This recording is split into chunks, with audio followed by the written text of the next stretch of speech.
for a female. Yeah, that's cool.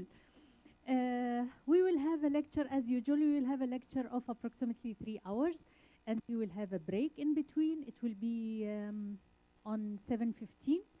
And whoever wish to pray, please, for gents, you can proceed to the ground floor. There is a prayer room, and for ladies, there is a room next to the reception.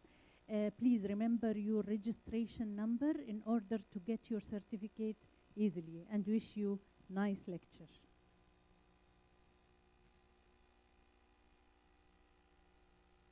مساء الخير. تسمعوني? It's fine, or do you need me to raise my voice more? It's okay? Okay. First of all, I would like to introduce myself for those who doesn't know. My name is Sayegh. I'm from Kuwait. Actually, I have never ever studied photography, so it came up like out of nowhere during my search and all. Today, I'm going to talk about chasing storms, mainly in GCC, in Kuwait, and in United States. But I need you all to know I'm not a meteorologist, so there are so many terms in weather I might not be able to answer you, but it's like, if you ask me, I will say it has something and that. So I'd like to start first. First of all, I'd like to thank Hamdan Hipa for bringing me here, and sponsored by Sony. Also, I'd like to thank Sony for this opportunity, and I hope you enjoy the lecture. If you have any questions, we will go through at the end. Okay, so who am I? Actually, I'm just Sarah Sayegh, just as a photographer. I do landscape and cityscape photography and mainly, but started doing storm chasing just 5 years ago, almost 5 years ago or more than that. Born and raised in Kuwait. I have a bachelor degree in accounting, nothing to do with photography, nothing to do with designing. So I took images when I graduated from college. I used to have a camera. My dad, he's here. He's a journalist, and he had a camera. So I used to take his cameras and sometimes steal them just to play around. So once he gave me a film camera and a black and white film. So we used to go to Wafra, if you remember. So I used to take images. Since then, I mainly said I need to study and graduate. But after graduating from college, I had so much free time. So he gave me another DSL, street photography to landscape with failure images, to cityscapes also. So I evolved my landscape and cityscape photography during the years. But what took me to storm chasing, it was actually in 2011, where there was the most biggest sandstorm hit Arabian Peninsula at that time. So I realized dust storms, that's what I want to do. I want to just chase and learn more about weather. So because I'm a landscape photographer and a cityscape photographer, weather is something we all need to check. Even if you take images of the fog, you need to check weather. You need to know what's the weather like. I might won an award, but I usually like to say I'm just a photographer. I just don't need to say so much things about me. And my images is what I want them to speak about me. I have attended workshops with top-notch photographers, landscape photographers, got to learn from them.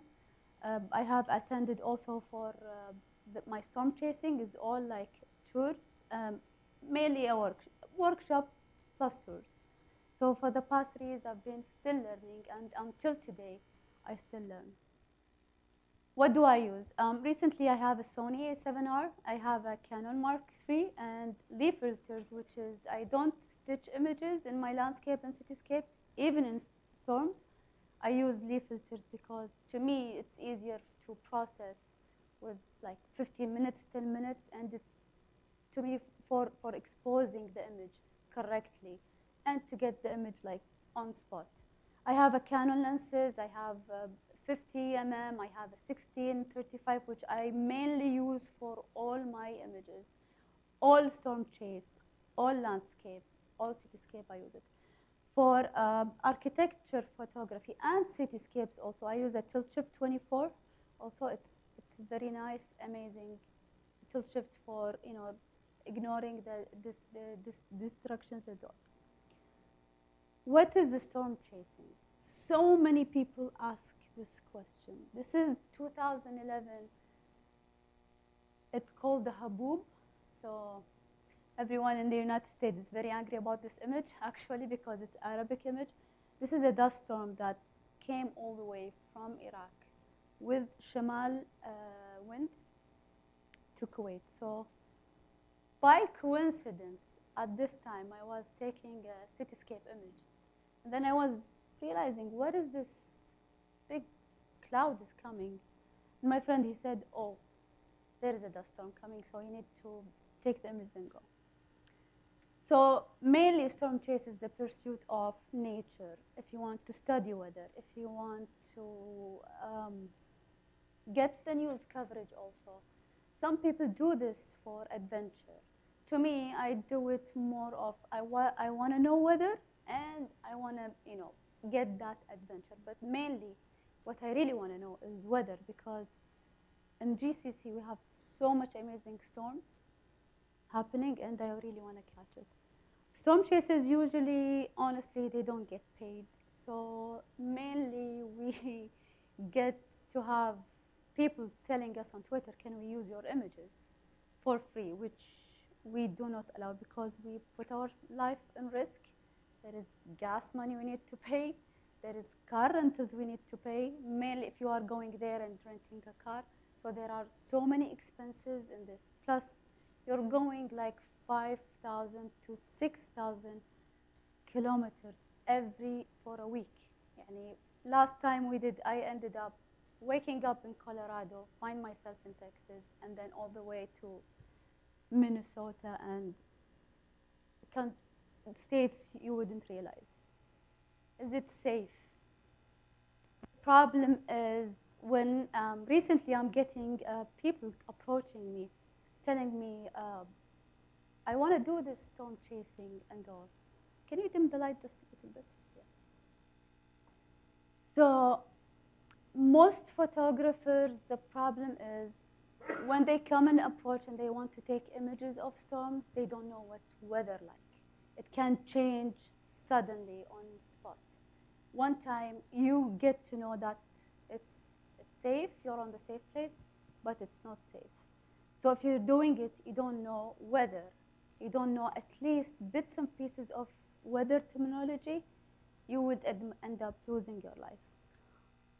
In fact, this car is a friend of mine on Facebook. His name is Corbin Lee Jagger. He passed away with 3 other meteorologists, imagine. They did not stop on a stop sign and it was raining very badly.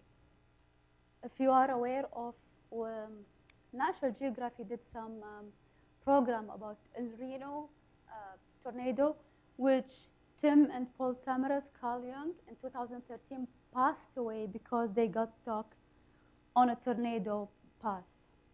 Also, you don't want to be ending up with a huge hail and this one on your head. It's a really dangerous thing.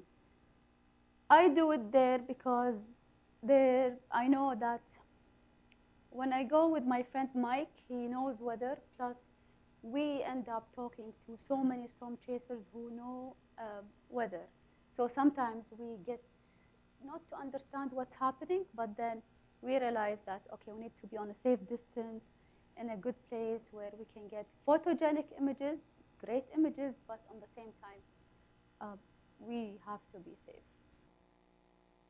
So I would like to introduce you my portfolio. I do, like I said, landscape photography, cityscape images, and storm chasing.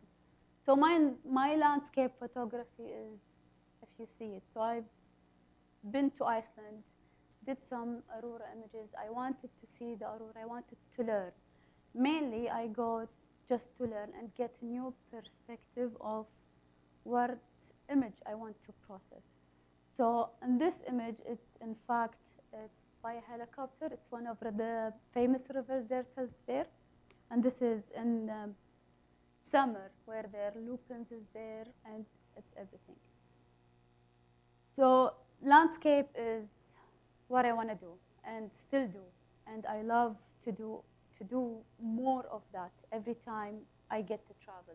You see me one year going to storm chasing, and at the end, with whatever I have, I'd be thinking, okay, I want to do Iceland again. I don't mind going to the same places because I try to go by myself to learn more. How can I do it by myself? Doing what I love to do without getting a workshop, because if you get, sometimes workshops get to be so expensive, but if you do it alone with a friend, it can be so cheap. So this is in Kuwait, which we don't have very big landscapes. We don't even have what Dubai has. Dubai, UAE mainly, they have the most amazing desert scenes, mountains, if you go to the mountains near Amman. In Kuwait, we have lack of landscapes, more of cityscapes. So I end up going, taking textures, images of some sand and all. But so I focus on travel photography and go to take images, Iceland, and maybe sometime anywhere. So our cityscape is not like Dubai, which is, it's very different.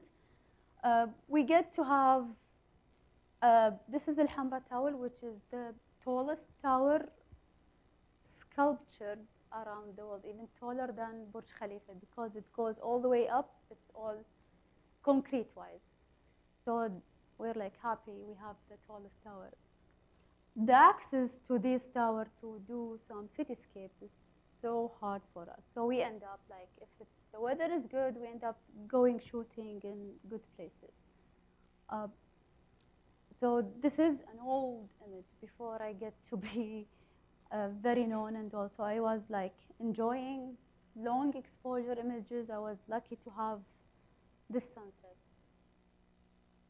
Some people tell me, why you don't take vertical images? I don't know. This was the only vertical images I'm very proud of, but I mainly take landscape images because I need to see the whole scenery. I choose my timing very well. I have to study and check what is it like at sunset. If it's cloudy, I have to know what type of clouds is there, what is going to be like at sunset, because sometimes you get to have nice clouds but not a very nice sunset. This was one of the most amazing sunsets I have ever seen after the season ended in Kuwait. So this is Kuwait. Mainly, we don't, like I said, we don't have like so many skyscrapers, but we really have good time enjoying taking images of. This image, I took it and then realized at one time the sun just goes all the way between a building here. So I tried every year to do the same image with the same different type of clouds. It's never wrong to do the same image every time. It's so amazing. To me, I'd rather do this having type of clouds, because I want to know, what if there's another cloud with a very amazing sunset, like colorful, or maybe get to have a strike of thunder in this place. So every time I go to the same place, if they get me the access. Dubai. I don't know what to say more, but I seriously love that you guys have the most amazing desert here and the most amazing sand dunes here. So one time I decided I want to do a hot air balloon here and just take images. Less people know I don't do drones, whether people are trying to get me to do drones, but I love to take images by myself, get to be in the place, in the airplane, in the hot balloon air, just to click it from my hand, because in the drone you have to be careful with the weather. Plus, I don't want to spend that money where I can spend even more or less if I take a hot air balloon and just do it. Um, I take images randomly. For this one, it was a random image. I was like driving in this, like it was in Liwa. So this was in Liwa Desert, so I was like enjoying it. I don't do the whole safari thing because I like to enjoy walking in the sand and then take images. And this image, it was cloudy. I didn't expect to be cloudy, but I love how the shadows cover on the highest part of the dune and then very, very lightened on the below. United States. So first time I've been to the United States was for storm chase. At that time, I didn't realize what is type of storm chases. We'll talk about later. So I said, I need to check the landscapes there. So I checked one photographer on Instagram and contacted him and said, I need to do some landscape near to Arizona. And also he managed to do full camping. It was my first time camping. No hotels, no showers for 3 days, which was for a lady is something you don't want to do. But I did it. I went to that limit, did what it takes to enjoy serious landscape photography. I wanted to experience what landscape photographers do. So this is White Pocket. It was monsoon season there. So I finished up storm chasing and then ended up in White Pocket. Camped here for one night. It was so amazing. So we had some nice storms. If I was more into storm chasing at that time or no more weather, I would realize one mistake landscape photographers do, never leave your place until the sun goes down and dark. Because I should be here and this is what I should have as a sunset. So mainly I have walked like 20 minutes from this place to this place, which is near the car, near where I camped. And when I went and looked back and said, let's see what the sunset is, I almost cried. There was a famous photographer, I cannot remember his name, but he was an old guy. He said, this is a mistake, we all do, so it's fine. I love long exposures. Black and white photography to me is the best thing, especially with long exposures, because people sometimes love colors. I call it Macintosh colors, but black and white is also a color. I do, if I have an image in mind where it has to be a long exposure, I try to study where exactly I want to be. So this was in Iceland, and I had so much shadow in this area, but I said, I have a light here, so it's fine with me. But seriously, guys, do not leave your place if you're a landscape photographer. The best time in the United States, this is in Navajo, in Monument Valley, between Utah and Arizona. So we ended up here paying a guide because in some places you have to have a guide to go in. And in this place, because it is owned by the Navajos, which are the Indians there, you're not allowed to go off-road from this place. They would take your car, take your camera, and you're not even allowed to take it. So at that time, the guide, he said, you're lucky because the sun sets exactly between these two places. I did not use stitching here, not multiple exposures. I did just one shot with a leaf filter, where people always ask me, how do you get that sun star? So you have to be like seriously careful. You have to check your viewfinder. Sometimes you have to wait a little bit to get that. Some people, to get that star, they put their finger in, so they get to have a star and then do the images and merge them together. Also, it was monsoon season where they have clouds and amazing sunsets. In the States, you get the most amazing cowboy sunsets, which I like. So back to storm chase, where the main subject is. I really didn't know that I love storm chasing, but I find myself in awkward places. Uh, Kuwait desert, which Dad, you're not listening to this. So Kuwait desert, um, we had some cloud coming, and then said, I want to do some big cloud coming, approaching, and all. But I really didn't know about. So I end up with a cloudy day, expecting for some storms, approaching storms. At this time, I did not even know what maps is. So I just go there and just take images, just like any photographer, and say, okay, I will mix up landscape and all. But here it's black and white again, and this is a pure storm chase in the plains image. I see images of storms in black and white, and I really say, I want to do a black and white image with a tornado maybe. So I just take it and then realize that, okay, this image is not very black and white, but um, it's color. And this one, if you see, there is no texture, nothing in this one. But if you look closely here, you'd see a rotation cloud on the middle, and then it was a dying storm. What I'm famous for in GCC is the Haboob images. So I got my first dust storm in 2011, but ended up taking one in 2014. Here it was on a Friday. I was having lunch with my parents, and then suddenly they see my dust behind me going, and they were like, where are you going? I said, there is a dust storm coming, and I need to catch it. So it was cloudy, nice cloudy and all, but if you see, there is a shelf cloud behind it.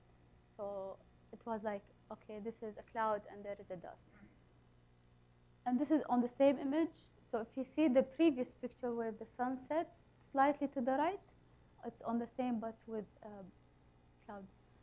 Here I used a zoom lens to get the whole shelf cloud and then dust. If you if you see the difference between this dust storm and this dust storm in 2014, this one was clouds shattered. There is like opening between the clouds, and then the sun was setting. It was the most amazing dust storm I have ever witnessed. That was a very scary one, but it was fun. It's every time it's on the same location, because dust storms comes from the north, which is the Shamal wind. So every time I try to get different points of view, but we are having some difficult accessing rooftops. Plus, you don't want to be caught up in a 60 to 70 kilometers wind speed while you are on unsafe rooftop. This can be very, very dangerous wind. I have this beginning of this year, I was like, trying to chase one of the dust, which was not a wall cloud, but my cap ended up flying all across from the rooftop till the streets down. This is what I wanted to see since I chased in 2015. So in 2015, I said I want to do storm chasing. So I called my friend, Mike Olbinski. He's a very good friend, storm chaser. He said, I have a workshop, a monsoon. I was like, okay, I'm in. Just count me in, I want to go. So I went to the monsoon and then realized tornadoes doesn't happen in monsoons, which in Arabic it's sarayat. So it doesn't happen then. So I went with him in 2015 to chase storms, to get to learn what are storms like. But at that time I was so enthusiastic and I really want to know bits and pieces. I was like, okay, there is no tornado. Why? So he said, in this area there is no tornado. If you want to have a tornado, you can join me in the plains. I was like, okay. So this is my third attempt to get a tornado, which is in 2016 I went. I haven't witnessed a tornado. And there was like a week of chase, and then we ended up with only 4 days chasing.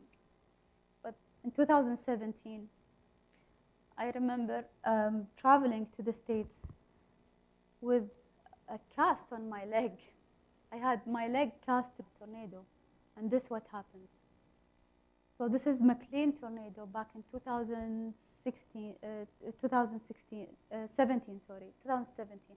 So if you see this tornado, it's like nice twister, small one, but this one ended up hiding behind the rain shaft.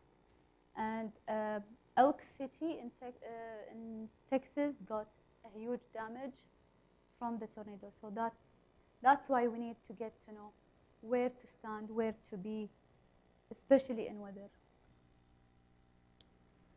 So this is again from high cliff where there is a high base cloud here, and then you can see the blue on this one. I tried to understand what is the blue color on the clouds. Sometimes people say it's hail.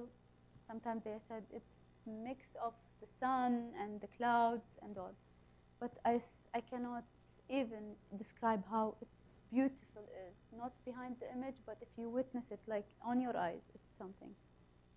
That's the same thing, McLean tornado on the down bottom.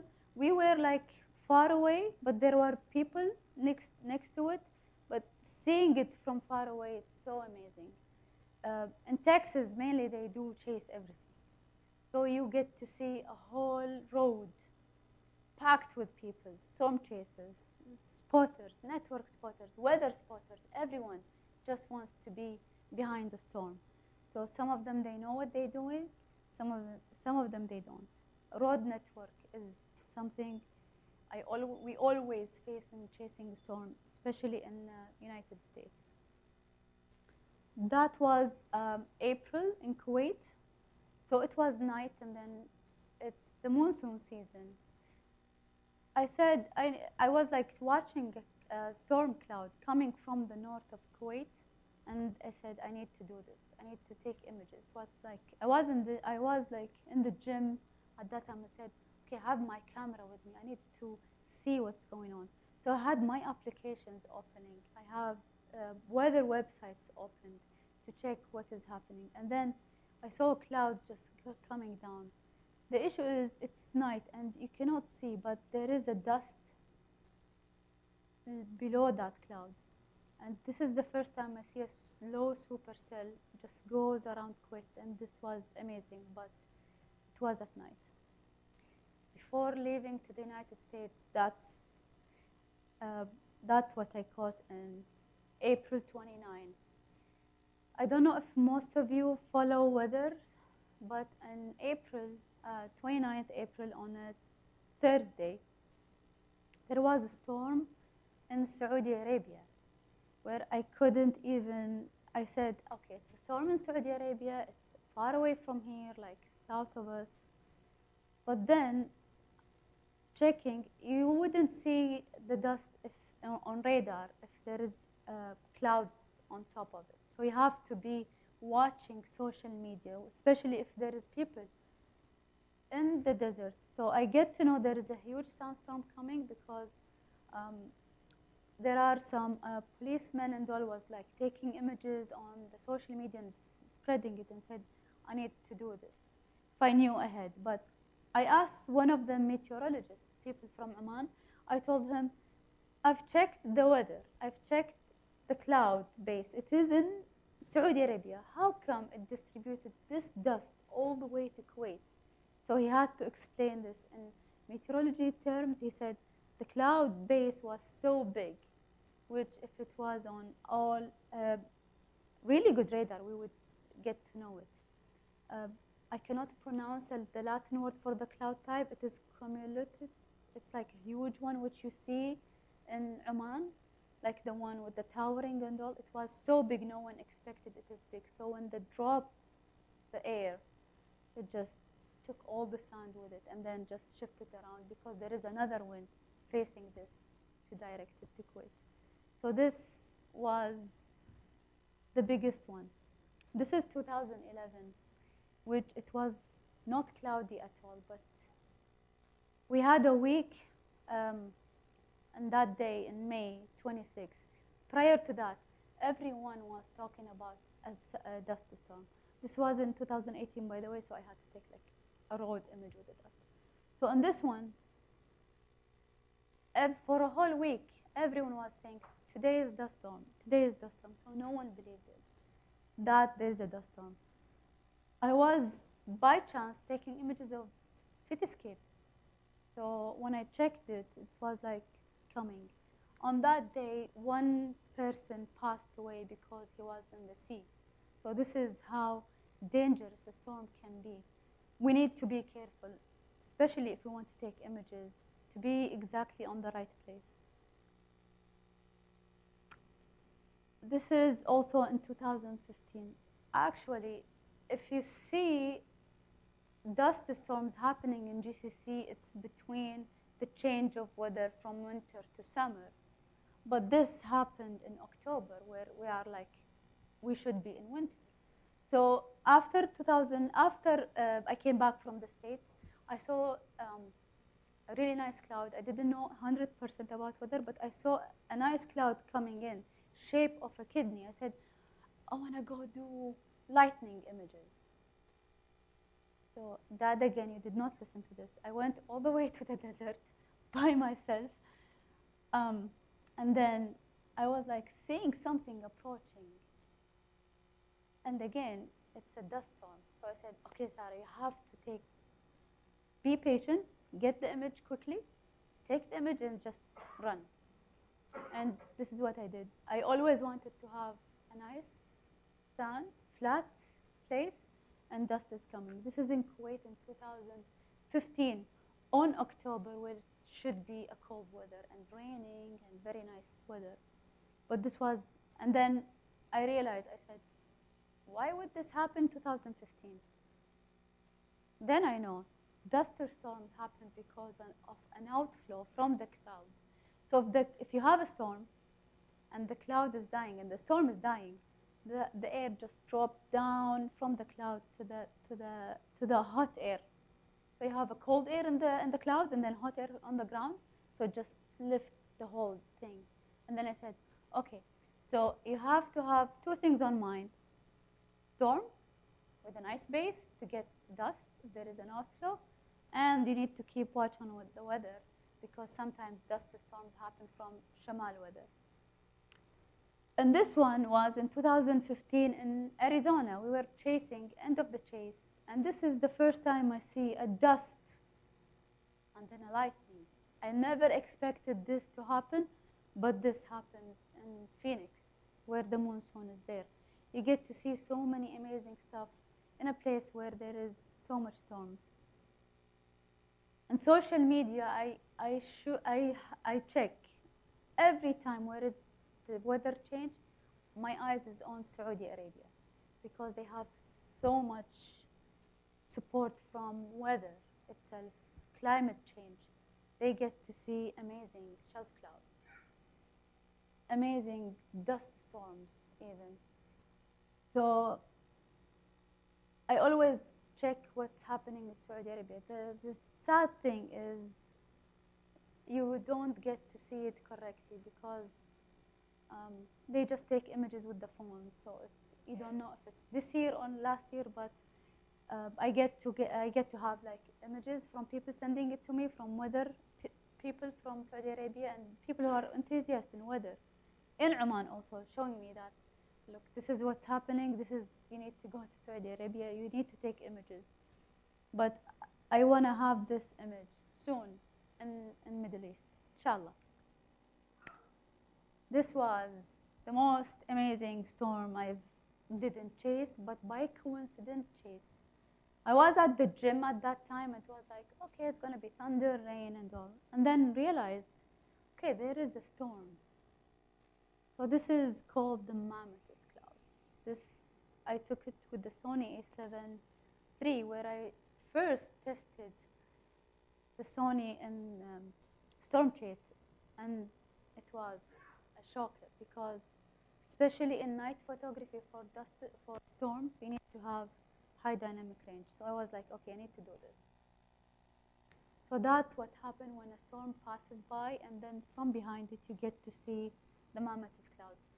I see the Mammoth cloud more often in Texas, because they get to have so much storms, but this happened in Kuwait. And then you get to see some lightning here. I'll give you some secrets how to get those lightnings and how to predict them actually.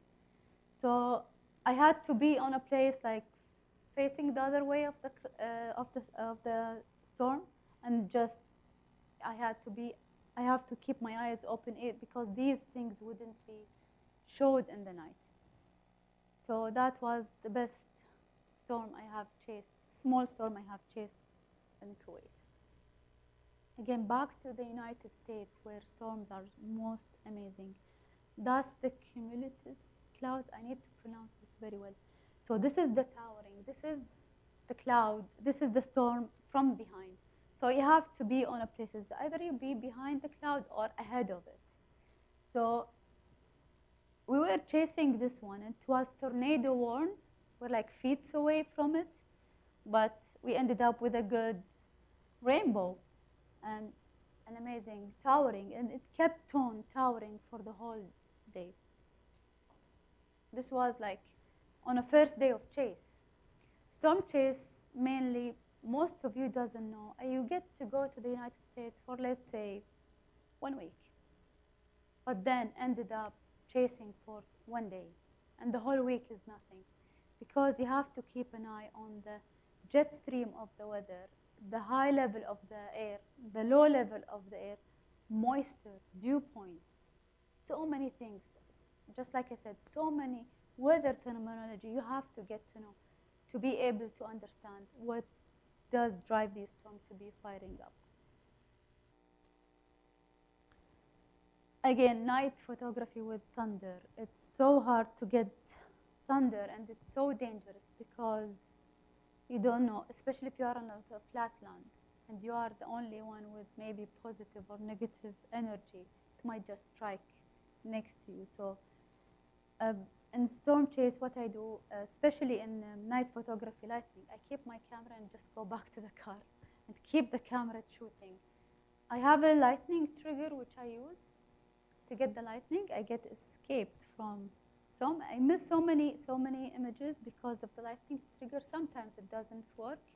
Sometimes it doesn't click when the thunder is happening. So mainly when people ask me, I said, well, just do a continuous imaging to do this. So here it was nighttime. It was like so cold, even cold in, here it was in Colorado actually. So it was cold and we were like wet. We just got tired of chasing, but then the lightning was so much. We had to stay on a cold weather. Me wearing shorts and then just small jacket. This is in Arizona also. So I think you guys are asking, why do I always travel to the United States to take images? Because in Europe they have images, storms, sorry, and other countries have storms. But what is, if someone tells you storms, you just go directly to the movie Twister. So it's mainly you go to the United States, plus it's more easy with the open places and the landscape photography. This was in Tucson, Arizona. So they have the monsoon there, which is so amazing. And you get to see low-leveling clouds with rainbows and some fog on the mountains, which you realize later on when you post-process your images, and some rotation here. And then you have to get, I don't study what my image should be in storm chase, because, and people say, where is your foreground? So mainly, maybe most of what I get in comments, I cannot see a foreground here. So I tell them, that's what I want you to see and not the foreground, because in storm chase, the only, when you get to focus, you always say, check the cloud. What is the cloud like? This was this year, an EF3 tornado which I witnessed from the start till it faded in the rain. And we're like a couple of feet away. I'll show you the video later. And we had to wait for the next day to get an assessment if there is any damages and what is the tornado is. EF3. What is an EF3 tornado? So they categorize the tornadoes based on the wind speed. So you have EF0, EF1, EF3, EF2. And then they just assess on the damage. Based on the damage, they get to see the width of this one, of the tornado and all. This was a wedge, which is bigger than the one I witnessed in 2017. This was in 2018. And after this day, we did not even see a single storm forming of that day. Because when storms happen, moisture go, and the dry land, the dry weather is happening. So everything that helps a storm to be built up, it just goes. This was by coincidence, by the way. So I was taking images of a sunset, and then 1, 2, 3, it's one image. Some storm chasers, especially for lightning with lightning images, they stack them. So you get to see an image, the whole horizon, all with lightning. So mainly it's stacked, but some images are not stacked. I was here on 30-second exposure because it was night, and then all of a sudden, boom, boom, boom, 3. When I went back home, I was like, oh, I have a lightning image. That's a hard place to access because on this place, I had to get a permission from the bank, so they were afraid of stealing. So a foreground here. We were lucky to chase this one because on a flat area, there was this one tree, just one tree in Kansas. And then a shelf cloud was building up. I said, if I did not get an image with the thunder, it's fine because I seriously love the scene in this one, tree and then the cloud. So I put 2 cameras at that time. I had 2 Canons, so I had one on my hand and one on the tripod with the trigger, and then I was lucky to get 1 strike on this one. Again, the blue is exactly what you see. This was this year also. This is the only lightning image at this time. It was like lightning everywhere. So again, I used the trigger in this one with the Sony. So I had my image wide, and then it was like we were like checking the weather. It was day 2 of the storm chase, and the only thing we got is this image from that day.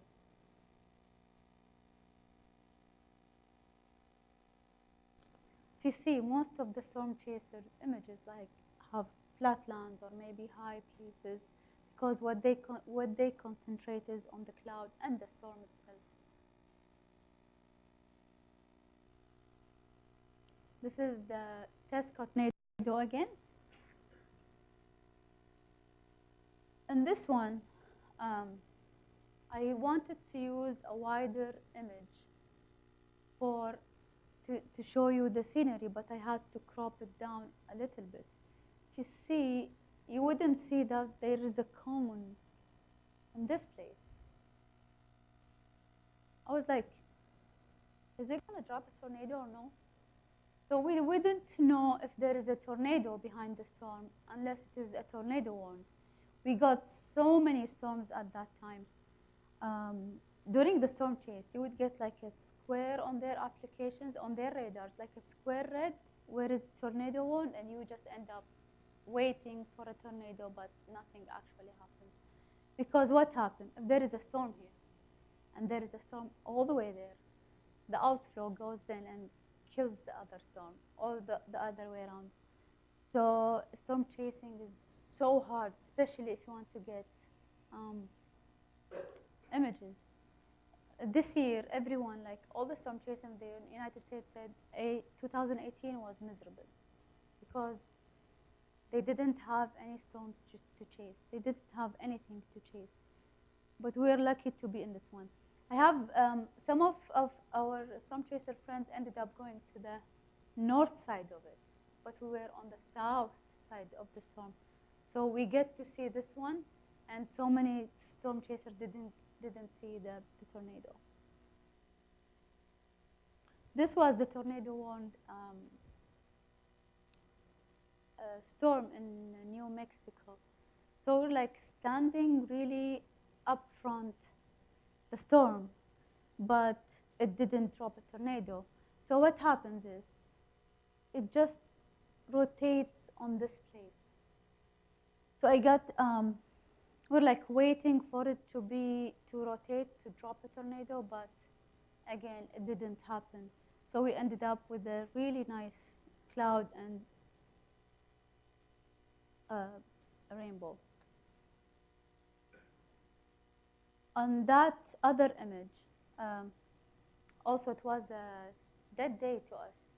So what we did, we just wanted to take images from behind the storm. So every time, some people say you get to be in front of the storm, but you can also go behind it to take images of lightning. And then if you see some images with the Milky Way, so they are behind a storm. That's with a trigger, so you get to, sometimes the trigger doesn't work, and you have to be on a high ISO, exactly. So you have to be like very careful with your setting on your images. That's this year. We're like, I went to United States exactly on 1st of May, ended up in 1st of May in Colorado, in Denver, and then 2 days, I was with my friend Mike for the whole 7 days, but we only chased for 4 days. For the next 3 days, it was like nothing. So I had to do some tourism in the United States, going to sightseeing and all. But then we're like, every day we check their weather forecasts to get to know if there is enough moisture is coming from the Mexican Sea, and there is cold front from the Rockies. So everyone was betting on one day, which was a Thursday. So we all went chasing just to hope if there is anything. That's a rotation cloud. It's a supercell actually. But the first time I see a supercell that narrow, and then it goes all the way back. I used here a 16 millimeter lens to get the whole thing. We're like taking images of this one and then realize it's moving ahead. So we had to chase it. Thus, we're like getting hit with hail on our back. And this image is, funny thing, I used the leaf filter here also. So I had to have all my filters ready, because in storm chasing you have to have your image put, your setting is set. Mainly most of chasers doesn't use filters, where I think I'm the only one doing that. I said, okay, I need to have 3 stops. So I have to put the 3 stops. I have the filter bag with me, like stuck in my hip, to get them fast. Because what I wanted is, I don't want to be overexposed on the ground. And then you have this with the hail core. This has a hail core, which was very nice hail core, and we got hit with it.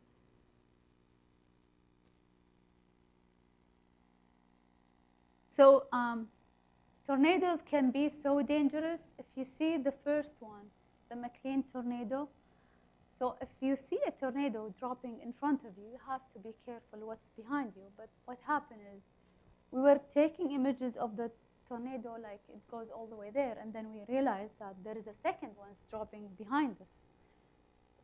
It was so busy road in Texas, so crowded, that we were like stopping and hoping that this one doesn't come toward us, because it was so close from the top of us until the end. So you get to have twin tornadoes. If you see some images where there are twin tornadoes in this one, so you have to be extra careful. If you're not with an expert, you can end up in between one of them. So on this one, we needed the road to go really fast. We're like hoping this doesn't come to us. But by the time we said, okay, let's just take a few images and just go, but the road was not moving. So we ended up taking this image of a dropping tornado, another tornado dropping behind us, while the first one was going to Elk City. We find it so hard to take images, especially if you have a storm building up on one place, because road network in the United States is so hard. You don't want to be stuck in a mud, because it's not like getting stuck in a desert. Mud roads can be very, very dangerous. So you have to know your road network. Sometimes you have to stand in places like railroad places to get an image. We're like chasing this storm on a Tuesday after getting that shelf cloud, supercell. So we were like checking the weather more. So we ended up in this place where it said, okay, I need an exit, like the final image for a storm chase. And what's more like getting your train and then a storm on the top. And this one image also, I used my Sony and a leaf filter, where my friend is like, stop using the filter because you're delaying us. I was like, it's so easy.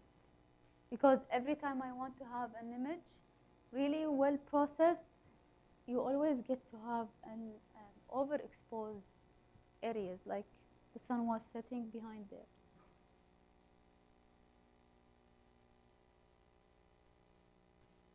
One of the chases that happened in 2016, we get to see a UFO-like cloud. So you wouldn't know what's happening exactly unless you see the radar every time. So we always keep an eye on the radar, what's happening. If there is a storm dying, we just don't want to wait for something to pop up behind it.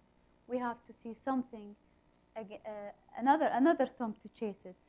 So we were in La Mesa, Texas, and then ended up in another place in Texas itself, but we had to like drive for 30 minutes to be ahead of this storm. It's so hard because we don't want to speed, we don't want to jeopardize our lives to chase for a very good storm. Sometimes we miss so much amazing storms. Like we end up on a place where it's raining and then there is nothing. And our friends like are on the north side of the storm, they're getting the most amazing image. I was like, we should be there. But this one was so amazing. It was a calm one. There was not so much rain, and we just took images of it. There was some lightning again. I didn't capture a single lightning on this image. But if you see the thing which I'm telling you, that's dust. So this is the outflow that comes from the clouds, lifting the dust from below it. So that's an outflow which we always look for to take images of the storms. It was almost a sunset here, and it was like flat with the UFO cloud. The first time I see a supercell was in 2016. So it was I flew all the way to United States to chase, but it was like nothing. We check the weather, and there is no nice photogenic cloud is happening. So when I saw this, I was like, there is a tornado going to be dropped, because this was tornado warned actually, but it didn't drop a single tornado. It was just flying dust from behind of this field. We took this image and was like, this is the best day for 4 days or 5 days of chasing with nothing. So we ended up chasing this one all the way everywhere from place to place, just hoping that it will build up. Also, I used here my filters to get the structure on the cloud, because what I like is to have a very structured cloud. because and less of an exposure on the sun on the horizon. What we always look for in storm chase is a flat places, because what we need to see, if you see most of the storm images, is the cloud itself. You have so many shapes of clouds, so many structures that can happen, everything. This was this year also. We're like chasing this one and dying. It goes up, building the cloud is built up and then goes back again.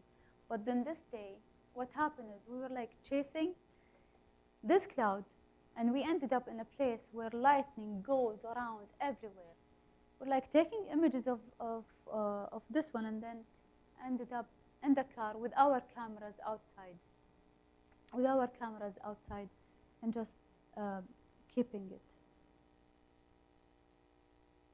I love wide-angle images. For storm chasers, we always enjoy the wide-angle images on the storms, because you get to see the whole clouds goes all the way back. So this is the rain is falling down, and this is died again on us after having so much lightning images. And this one, we're like so scared because we're like, how you know that the lightning goes really close? If you listen to the clouds, like the normal one, but the one that shakes you every time goes back. So on this one, we're like, okay, we're done. We have to go on. Sabarwa. We take a break. It's 7:15. If someone wants to break. 7:05. 10 minutes more.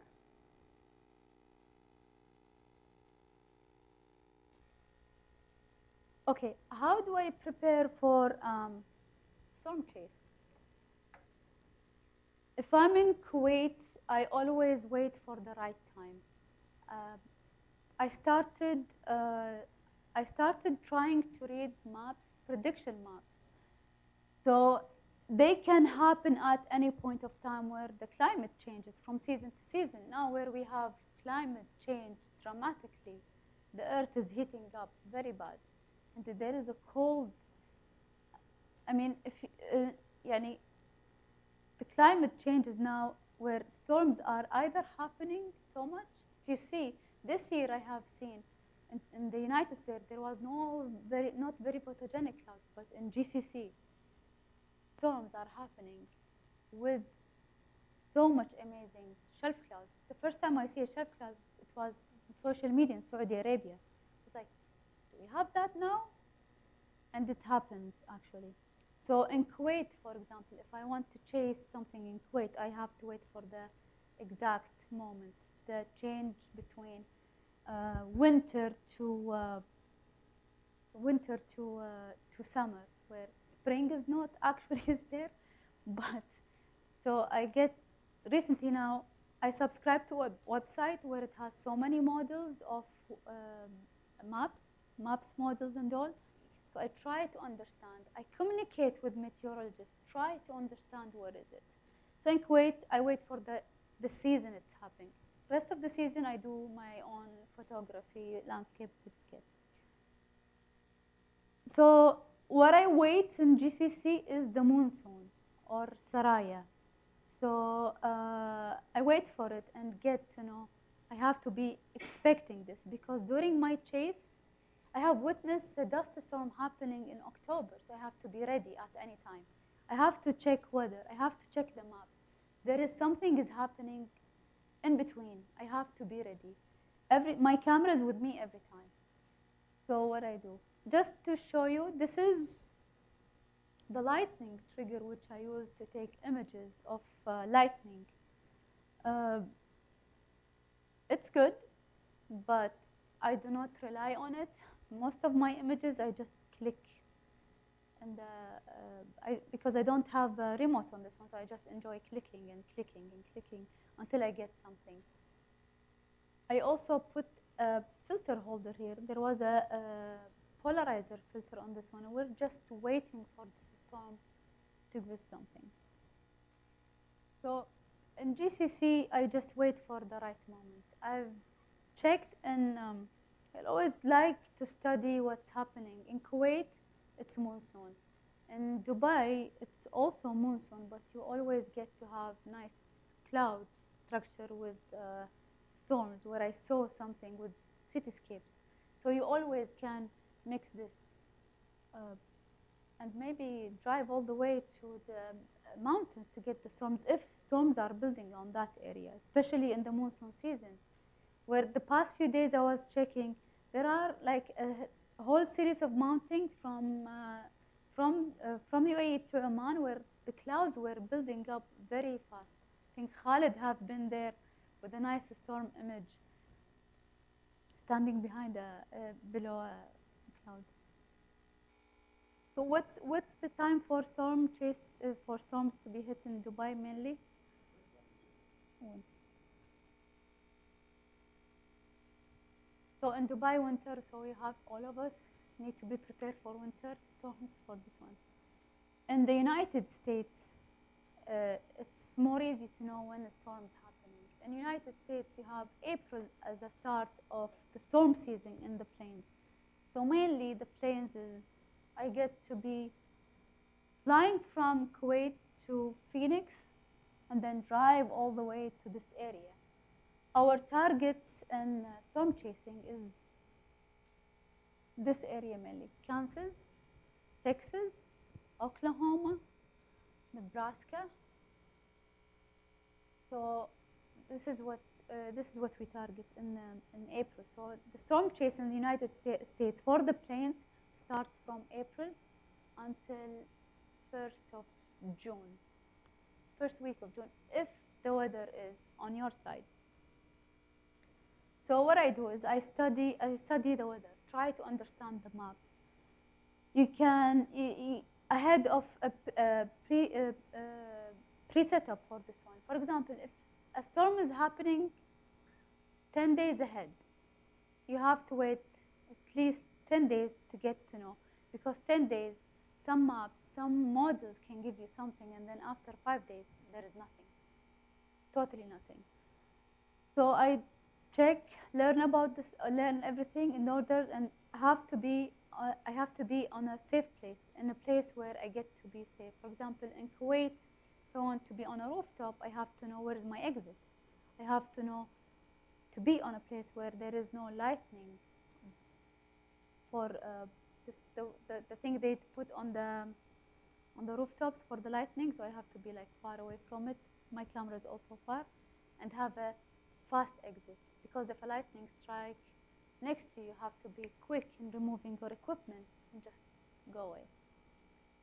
Prediction maps, various prediction maps models. You have European model, which is accurate for GCC. You have USA models, you have Canadian models, you have French models. All these people, meteorologists from all around the world, build up models like this one. This is not actually a model, but this is from Storm Prediction Center, NASA in the United States. This was one of the predictions which they check. So if you go to their website, actually today they have a storm, then they have like enhanced area. So you have to read a whole paragraph where you get to know, okay, there is a wet moist is coming from the north, and there is a dry line is there. So all this, and then they tell you, okay, this place, the dew point is going to be 56, above 50, and then you would be having photogenic clouds, because these clouds which you see, they build up when the weather is very rich with moist. It is very rich with dew points, dry line. Dry line is a must also. So what happens is, mainly you get to have a cold front from the Rockies, and then wet front from the Mexican Sea. So we always have, and then we check the dew points. Here it was moderate, which was when we storm chasers see an enhanced, slight, and moderate, we get so excited. So today we're going to get storms. Last year it was like this, and it was a whole mess.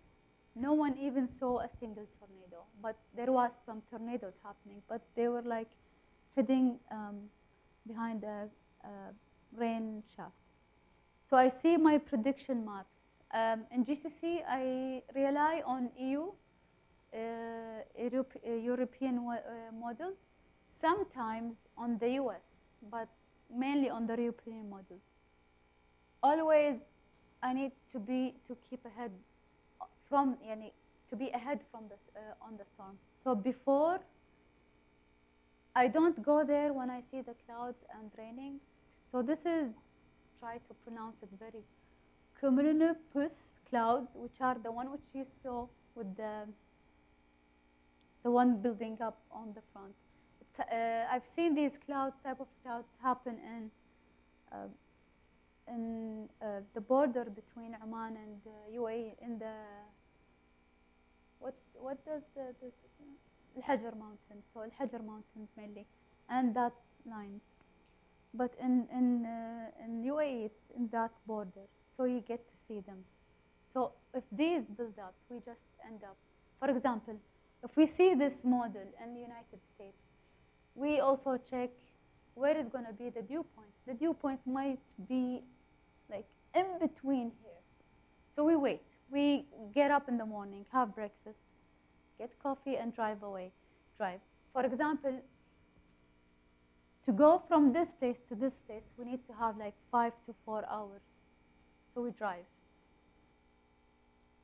and just wait. You just see a whole convention of photographers just standing in loves, enjoying a Diet Coke, and having snacks, and just waiting.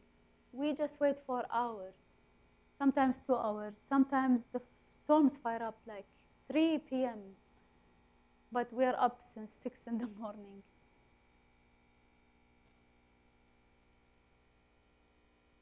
So equipment, laptops. I'm sure most of you have seen laptops inside the car. So we set up the laptop inside the car to have data. A data is a must. For me, last chase I had an iPad just put in front of me. I have to have a data internet, proper internet. You don't want to end up where there is no service. So you don't know where the storm is heading. I faced this issue in the United States this year because I didn't have enough equipment when I did the chase by myself for a whole day. I didn't have internet connection, so my radar was not refreshing. I missed out so many things. And the maps, road maps, I rely on Google Maps. So I had all this installed in my iPad because I didn't have enough the right equipment to install my laptop, and it's against US rules to have your laptop installed in your car, but we get away. This year, most of the chasers rely on old maps, like paper maps, because the road network was so easy. Or they try to find a better road network to get ahead of the storm. So you want to have the break now? Let's have a break, so we'll continue after.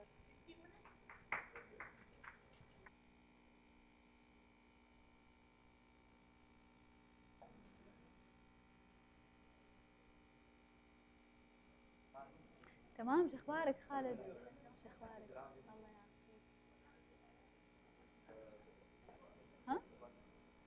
لا، باكر راح يروح الفجيرة. والله إذا في صراحة، بس مشكلتنا إحنا هني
guys, we start.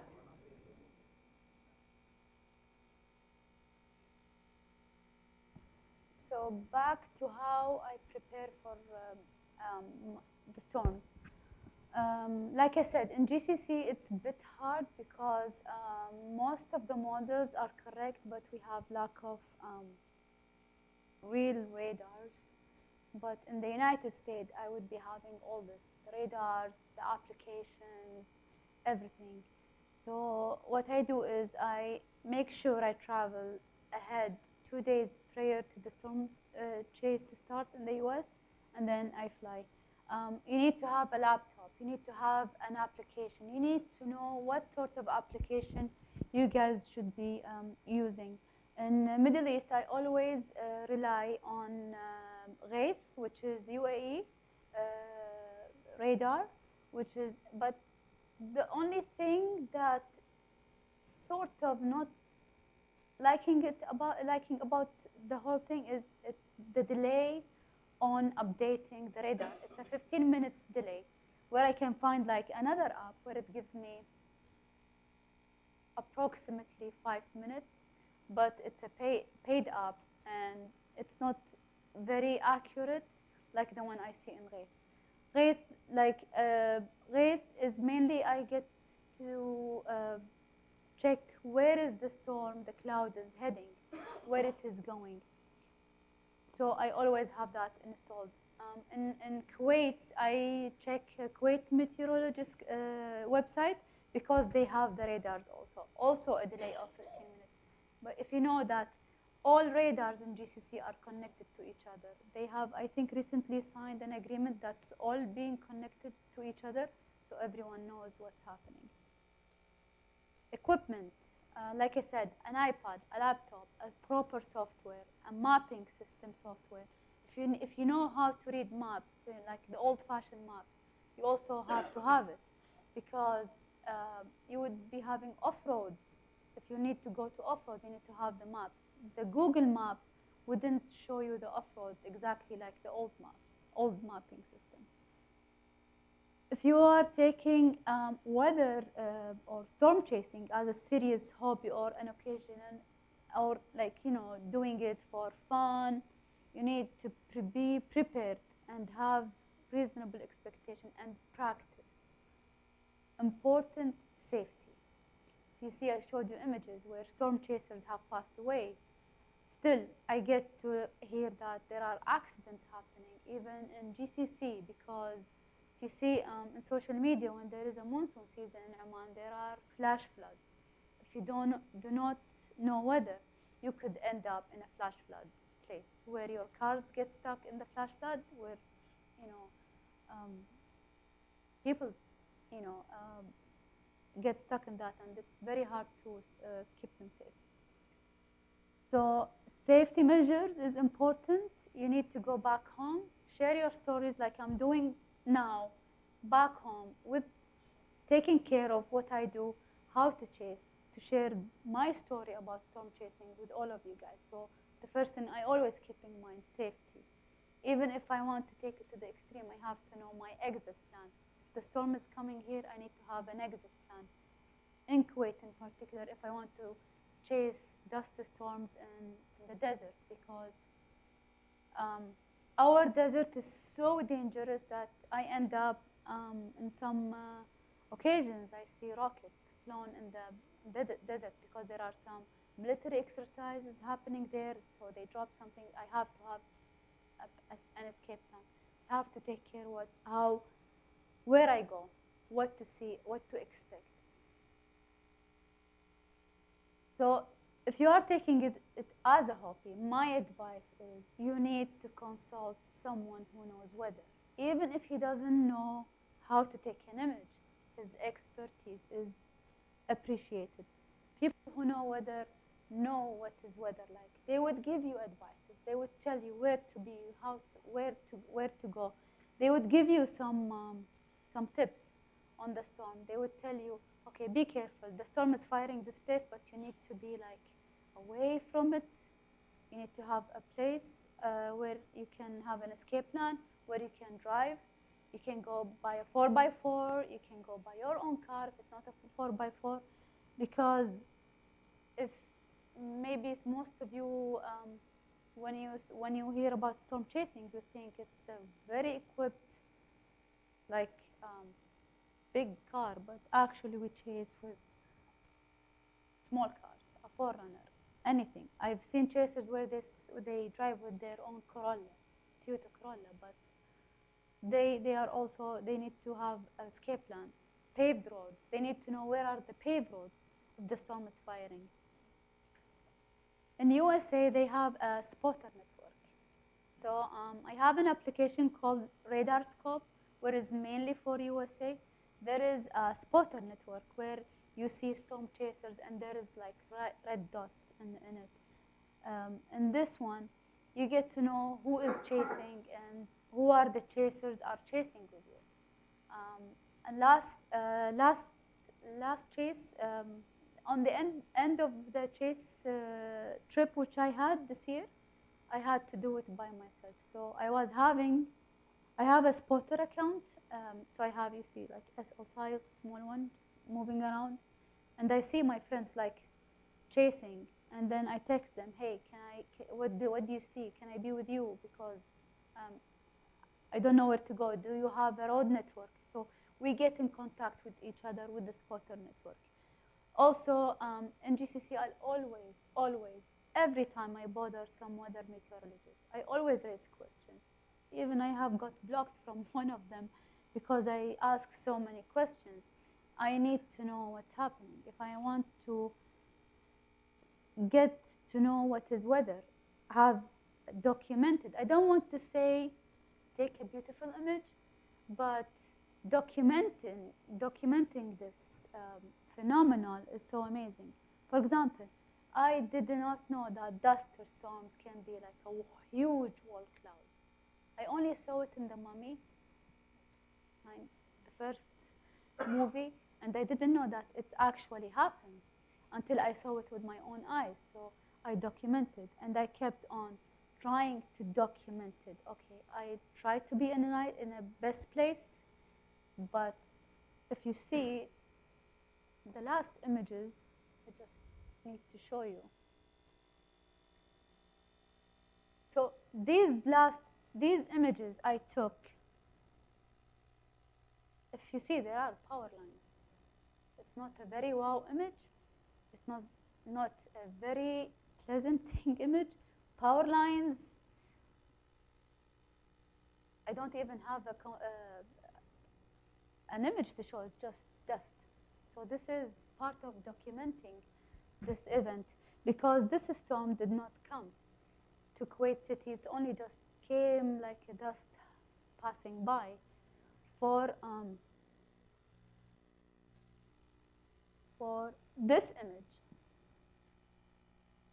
no one knew that there is a dust storm in the north of Kuwait.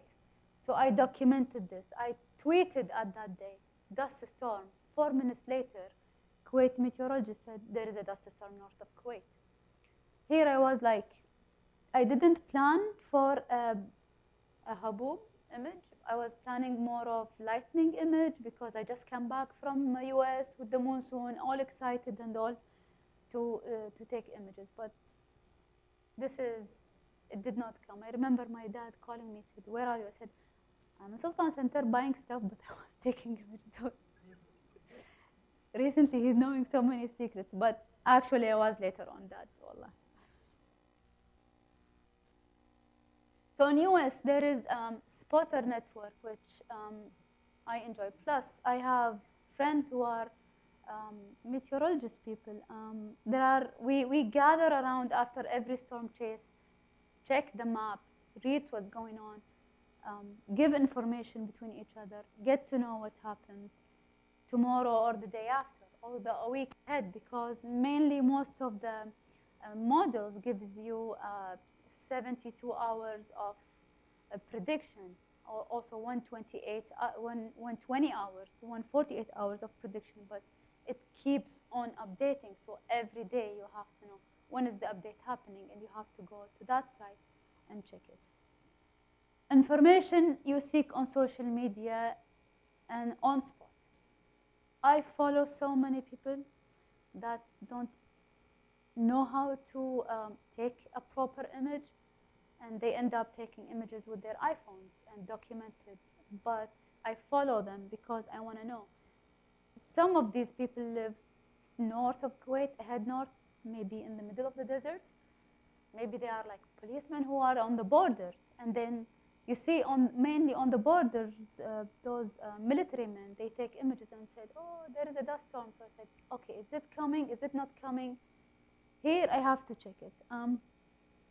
Before I got to the States this year, there was a dust storm. I was at work and checking, having my laptop with the model and with the radar, and checking, seeing the radar. The cloud was passing north of Kuwait, and there was a huge dust storm right beneath it, but it did not come to Kuwait. So I saw this footage on social media, so I said, okay, I need to have this. And I need to keep myself updating on social media, especially when it's storm season. But still, I wouldn't do that if I don't have all the equipment, the knowledge, where the weather is changing, the lightning, where the lightning will strike, where is the lightning is striking, is it coming to us, is it not coming to us? All this I just get it from applications and programs. For my Hubub images, I mainly depend on RGB. That's RGB radars, which I'll show you in a bit a screen of it.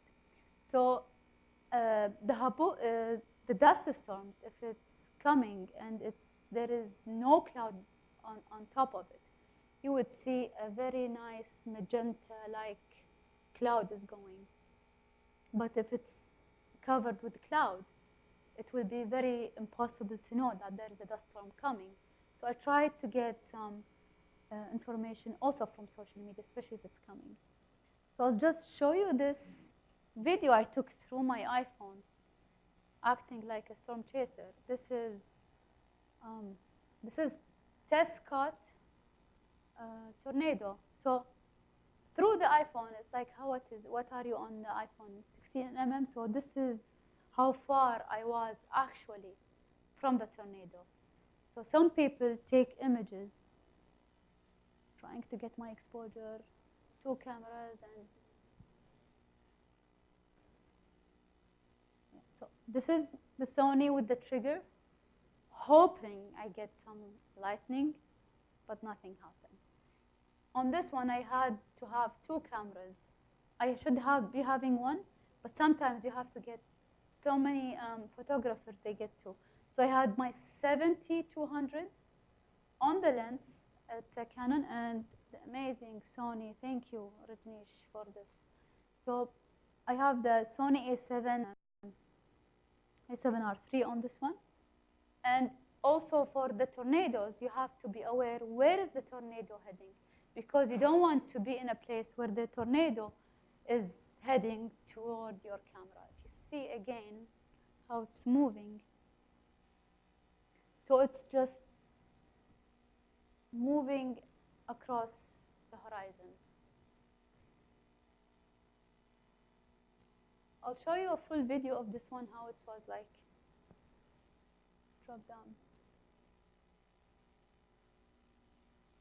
See the rain shaft behind it? It is so dangerous because if a tornado hides behind the rain shaft, you wouldn't know where it's heading.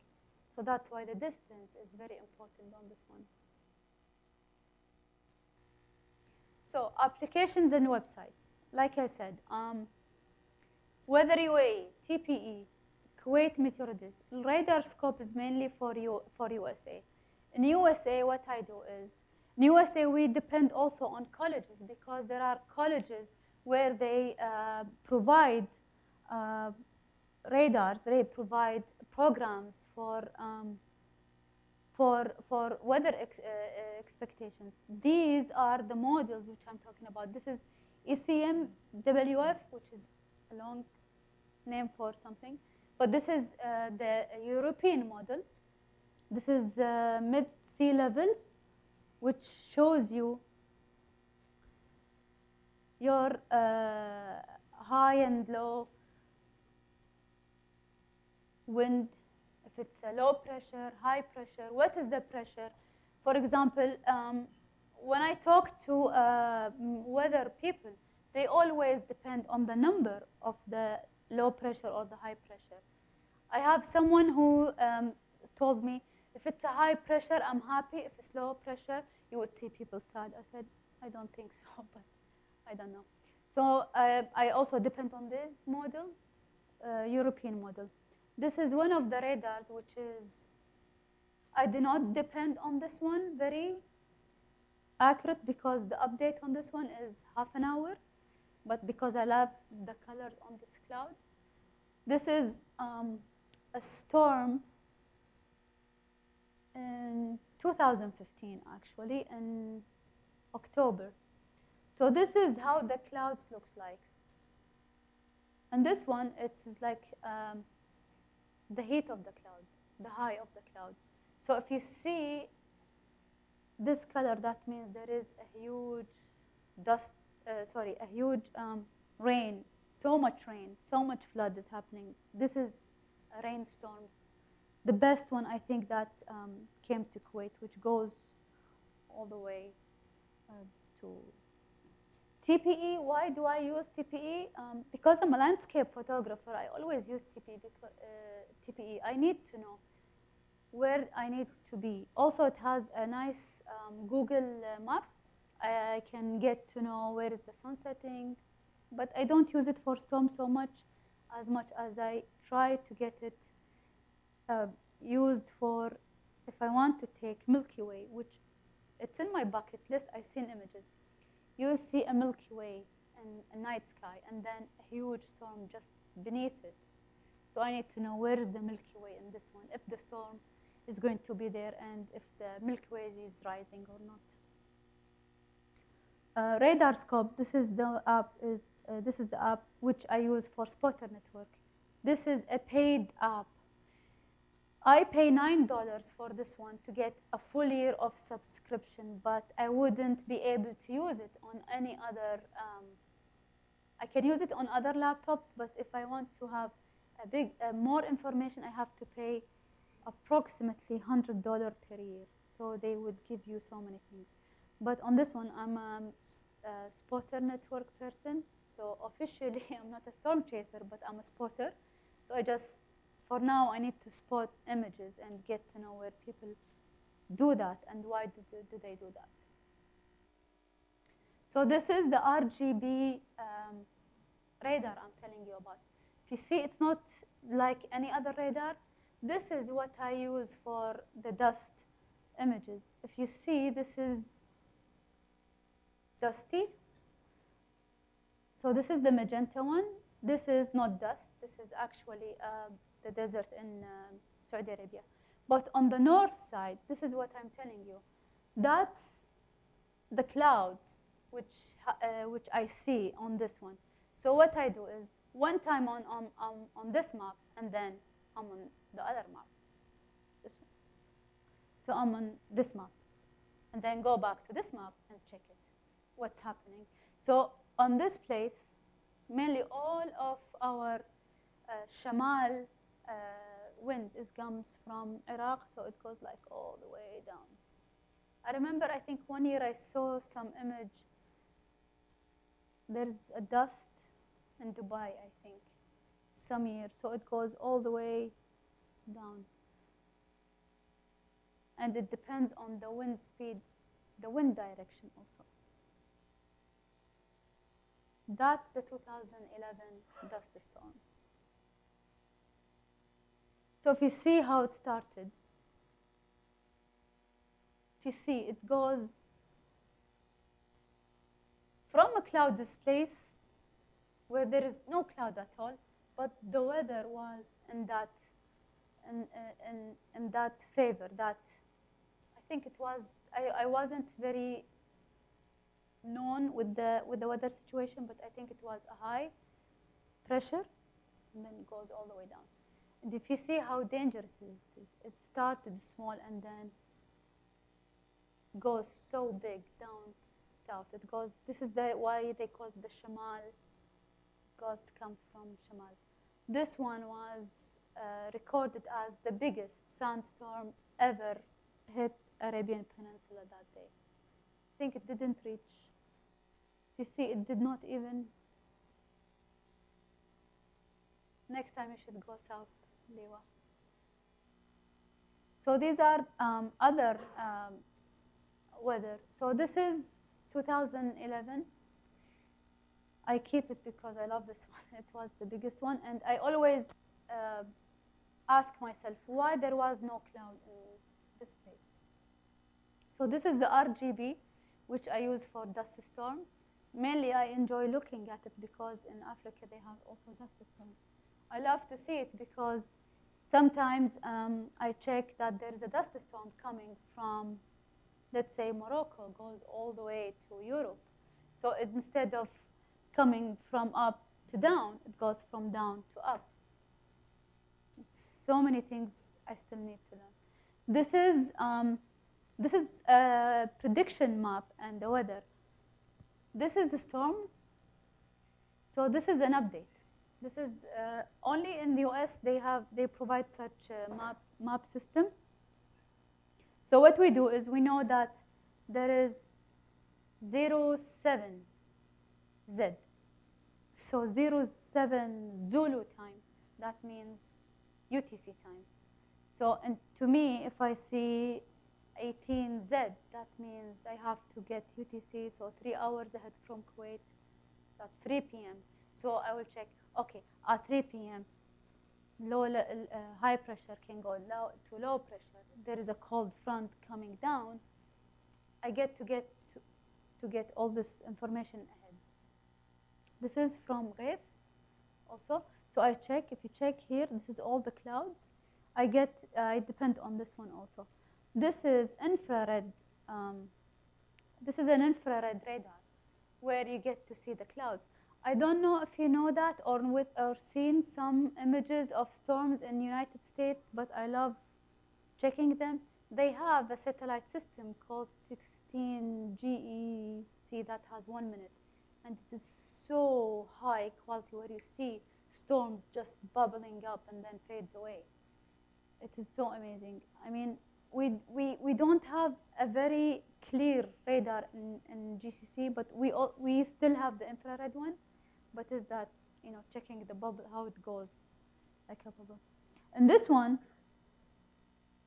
we check it on a daily basis because when this goes all the way to green on the loop, we see where the storms are firing. For example, if it's fire in this one, we right click and then check if the dew points are correct. Then when you swipe the loop again, you would see the storms where it's going. So this is a way of predicting where the storms are firing, if there is going to be a tornado or no. If not, then you might end up with having a nice lightning images. In the US, this is what I said. In NASA, they have this system. So they predict, they study the weather, and then they give you a warning system. So moderate, you would get, I've been chasing in moderate warning. You will get like nice shelf clouds. If it is light, we're happy. Where we might get to have more photogenic storms, more photogenic shelf clouds, more photogenic supercells, the UFO clouds. If it's enhanced, then we all would get Diet Coke and go run and chase it, because in the enhanced, that means weather, moisture, and the storms can build up. Very photogenic. You would get warnings like 2% of tornado might happen on this area.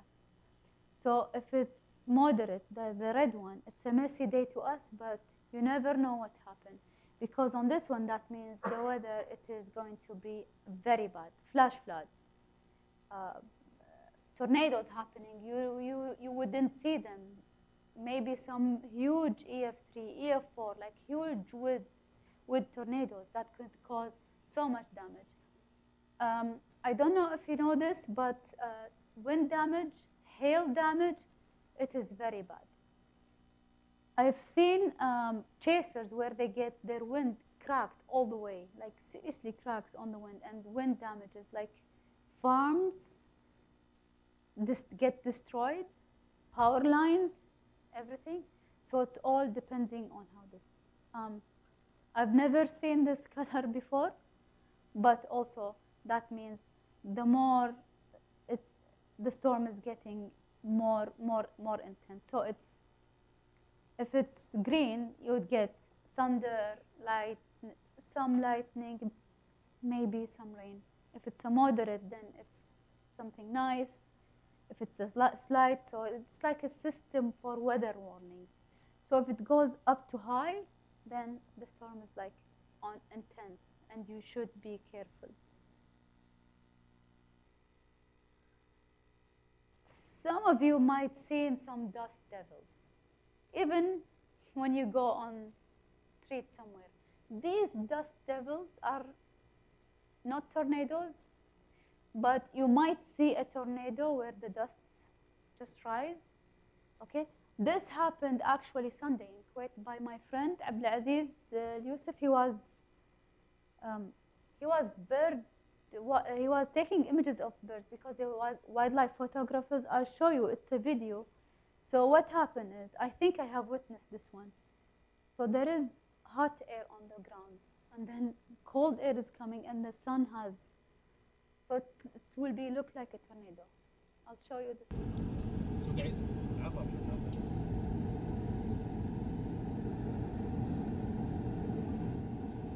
So if you see, it goes from the sky all the way up. That's a dust devil. That's not a tornado, but it's a وايد dust عود devil. ترى نحط الفلتر الحين. Bragging about his polarizer. كذي واضح. These cannot be predicted. لا وين. because لا يعني مو قاعد يمشي. the weather can be, because you have two type of winds, cold air and hot air, and then you have the sun. So it can happen if you look closely in the streets. If you have a dusty street, you would see like something crawling. If it's strong enough, you would go like all the way up. So this was one of these dust devils. Lightning images. We all love lightning images. Well, first of all, again, safety first, because you never know what happened. If you are in an open place, in an open area, you get to have struck by a lightning, which no one wants to have that. Don't use your phone. That's the main thing. Do not use your phone. So you have to be in a place where there has a good coverage. Usually in the plains, we go to open places because we want to have a structure of a cloud, and then just lightning goes all everywhere.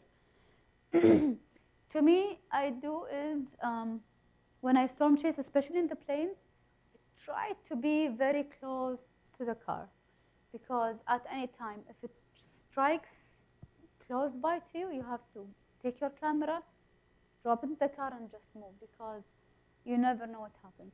That's the lightning trigger which I use by a Turkish company, but I so much mistake. It's not very accurate. Weather triggers are not very accurate to have it. So if you see some storm chasers, they just keep the camera running on continuous mode, taking images with the remote. So on this one, I was like, okay, I need to have it. You see here, there is a filter, which I do that. So you have to be extra careful. If you take images, then you need to leave. If you see the lightning getting close to you, you have to leave immediately, because you never know how intense it is. For the applications on the lightning, I use Weather Plaza. It's called Weather Plaza. But with that one, you only get to see like lightning images, but you never know where it strikes, because it just records that there is a lightning in this one. And mainly, it calculates for a huge CG, not the one that goes on the cloud, which is we call the spider. Prepare your equipment. You have to prepare your equipment. My first advice to anyone who wants to take images of lightning, you have to be ahead before that cloud with lightning comes, because if it's there, you would be stuck in rain, and you don't want your camera to be all soaked wet with rain. Plus, lightning images, it has to be dry. You get to have rain and then lightning on it. I get so many people saying to me, there is lightning, go. I said, it doesn't worth it. It's raining. I don't want to put my equipment where it's raining. I have to be ahead, because the most amazing lightning images you see if there is no rain. If there is rain, you have to be in a place where it's covered. Like at your home, open the window, and you have to be like, the wind is not coming in, so the rain wouldn't pour in. So to me, you have to check. I check the weather data. I get on the spot where I want to be, set up my tripod camera, cable release. You might be needing a trigger. Your camera setting, always, always. I got questions from people saying how to get the settings. It always depends on the scenery. So for example, in this scenery, you don't want to go like on a long, very long exposure. It depends. So with a trigger, it's very helpful. So what I have here, for example, I'd go to ISO 100, f8, and I try to get my shutter speed less than 10 seconds. Because if you have cloud, you don't want a long exposure, cloud moving, and then lightning overexposed. Because sometimes lightning get to have overexposed. So I try to keep between 3 to 6 seconds. Sometimes I go from 15 to 30 seconds in f7. I might go like higher than f7, because I don't want a long exposure cloud in this one. Almost all of my images is on ISO 50, but I go now up to 200, especially for lightning images, and I just wait. To me, I just put the trigger and just wait, and then scream from my head, I have missed one CG, and a very good CG. I said, why did I do that? Some people like to have these long exposures to get, you see these images where there is lightning strikes all the way. Some of them are photostock, some of them are genuine, because he has his camera on long exposure, 30 seconds, so he gets to have all these lightning goes on the horizon. Compose your shot. So you need to compose your shot. In Dubai, you get to have lightning images. So for example, what I love to see is Burj Khalifa, and then a lightning strikes. So I have to be very far away. I've seen these images. So it's like, I said, okay, if I want to have similar to this image, I need to be zoomed in, because I want to see the lightning strikes on the top of Burj Khalifa. I don't want the whole city. You get to compose your images. Some people go to the desert half an hour away from Dubai to get nice clouds with lightning. I didn't see so much images of this. I've seen some bits and pieces, but also people goes, okay, I need to be away from the city images, and goes to the desert. Some people try to go to the sea. Just they want to have, if the storm is firing up on the sea, so you have to get all these strikes in the sea and all. And be patient. Sometimes you wouldn't get a single shot. Sometimes you would get one image. You just scroll down on your images, you see dark, dark, dark, dark, and then boom, one big CG like going. This is what I really look forward for in my images. I just don't want these goes lightning on the clouds, which we call the spider. I want one big positive goes all the ground.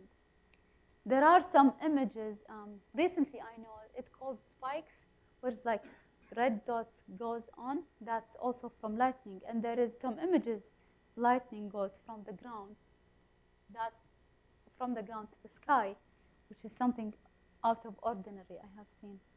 So I'm always patient. I've missed so many nice lightning, especially in Kuwait, because my trigger didn't work. I didn't have my remote. I was on the wrong place. And then later on, I realized that the lightning is going far away.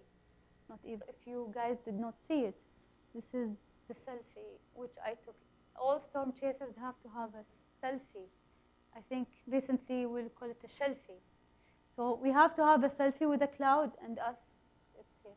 So I'm going to show you first the Tescott, Kansas tornado, the one which you saw.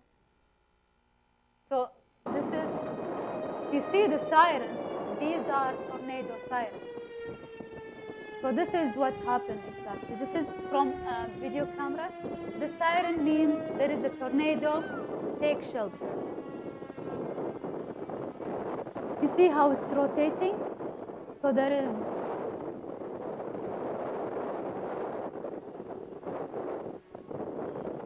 oh my God, it's a wedge. that's a wedge.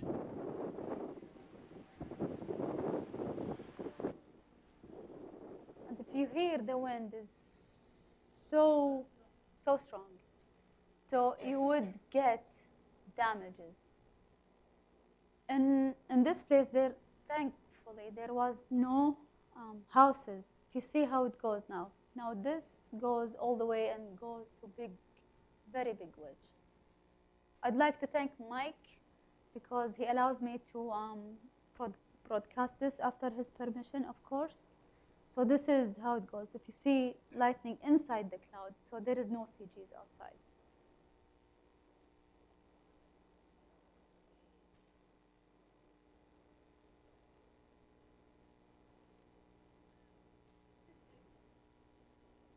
Kansas.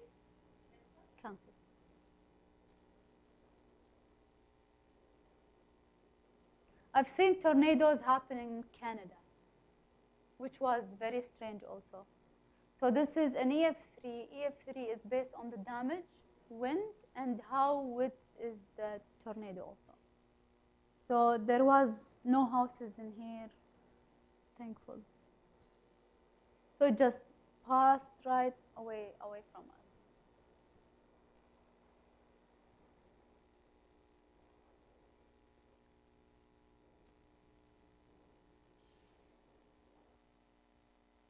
So you see in this video, a part of that, this is the image which we get. It's scary. You get to have this image zoomed in. In this one, I was like almost on low shutter, where I wanted to have like this on a slow motion in a bit.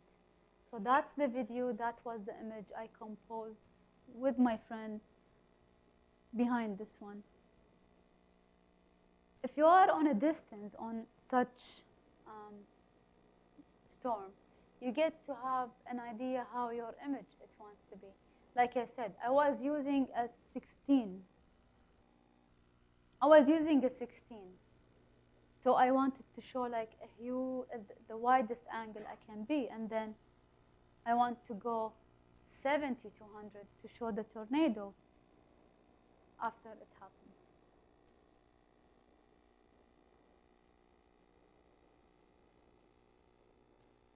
I'll show you another video, which is like 10 minutes only, where I said it can be so dangerous to chase. So this is how we start our day. We start with these clouds, checking these clouds. We drive for hours. Got a really nice rain shaft on it. Just the fact to be on a storm today would be nice. So we woke up in Garden City, Kansas. Now we are in Lubbock, Texas.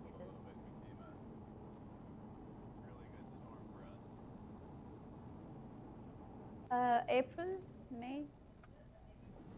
We will go back to the questions and answers.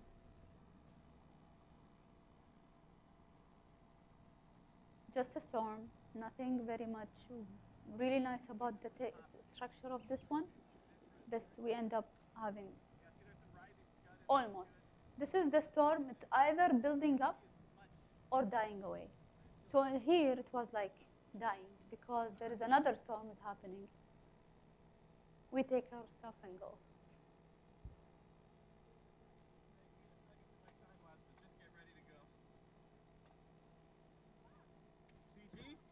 CG? Son of a... Did you get it? No? I don't know, it's weakening on radar, so... It's almost So here we're depending more of the radar to see if there is any CGs, like positive strikes on the lightning.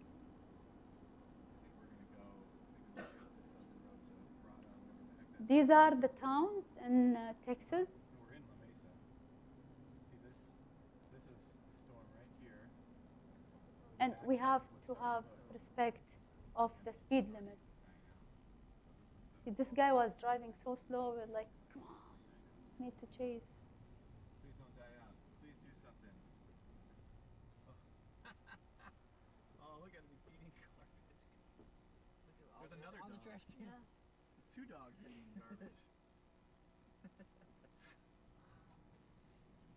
Someone feed the dogs in this town. It's a camp.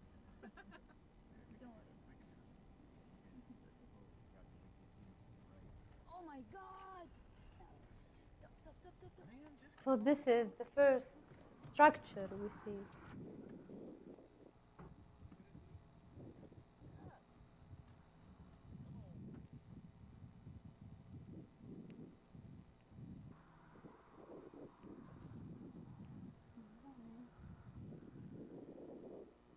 So we were lucky to have this guidelines to the storm.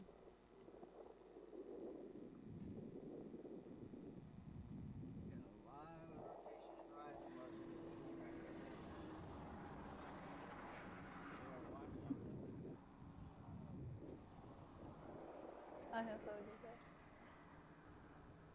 So this is Mike's time lapse of this storm. So if you see how it goes, comes to you. Even if he time lapsed it, but the lightning just was so fast.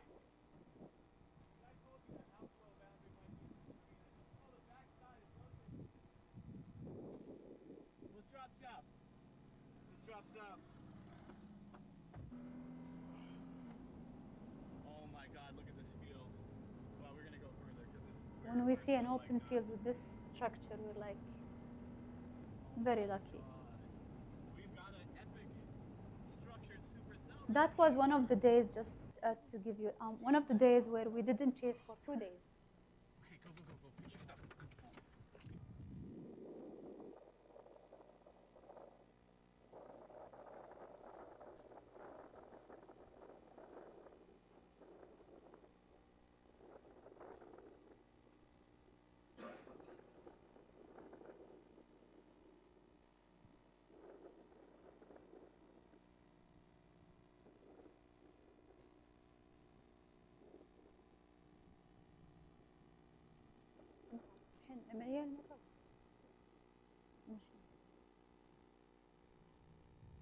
So when the cloud comes, we all just go because we don't want to be in the clouds.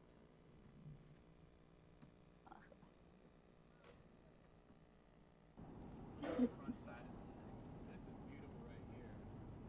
Maybe we gotta stop up here. We'll stop here and get a shot. Come on. Oh my goodness! I was so amazed to see my first supercell. This is the funny part of the whole thing. So this is my first supercell in 2016. After 2 days, we didn't see a single storm. Look at this thing, you guys. Holy So if you see how the dust God. is, Look at this lightning out to our right.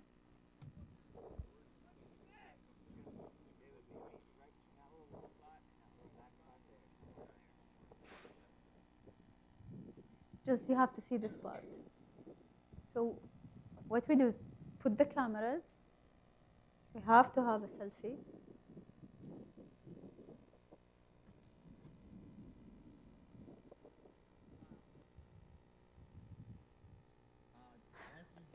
Selfie alert. Now we've got some major RFD causing some motion. Trying to determine if we got. We're so happy. Just imagine going through miles and miles without chase. And then one day, just this photogenic clouds We're appear. gonna turn the focus over here right now. This is the dust kicking. If you see how it goes, all the way up. Rotation over here, But pretty it much didn't just have a dusting dust out. storm on this one. Just the dust is kicking. Here, where I'm telling you, you have to be extra careful.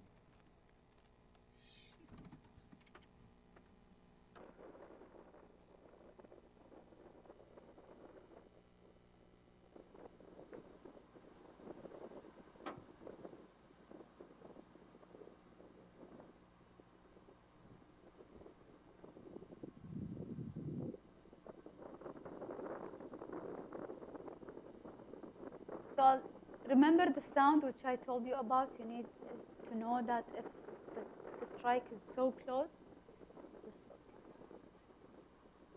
Pretty much. So Andy is one of our friends who knows weather. He's about to be diving. Just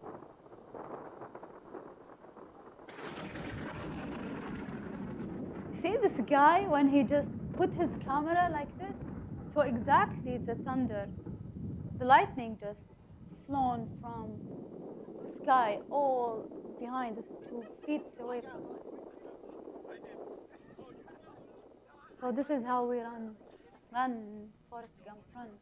So we ran, took our equipment, didn't even think, okay, this is still an amazing storm to take image, but we had to run. We went on to this one, which is the UFO. نفس اليوم. So this, imagine one day you wouldn't get any storm, and then all of a sudden you get all these amazing clouds.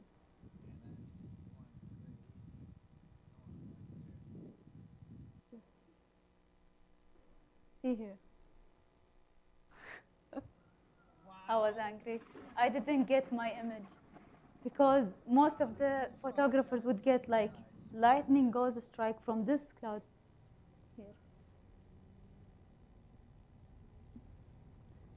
So this is the same cloud after it dropped rain, faces with another cloud, with another storm that dies.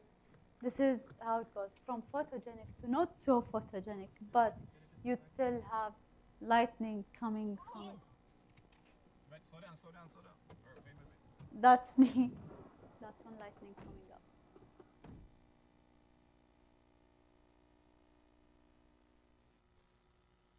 So this is mainly some of the footage. If you go to YouTube and just search for chasers who do this, you'd see so many things. But every time they always advise you have to be safe. You have to be extra careful while chasing. If you're doing this because you know weather, you want to learn, then you know your limit. If you're doing it out of adventure, you have to be with someone who knows this. What's the next step for me? I'll always take images for landscape, travel more to see cities for landscape and cityscape, but I will always go for storm chasing.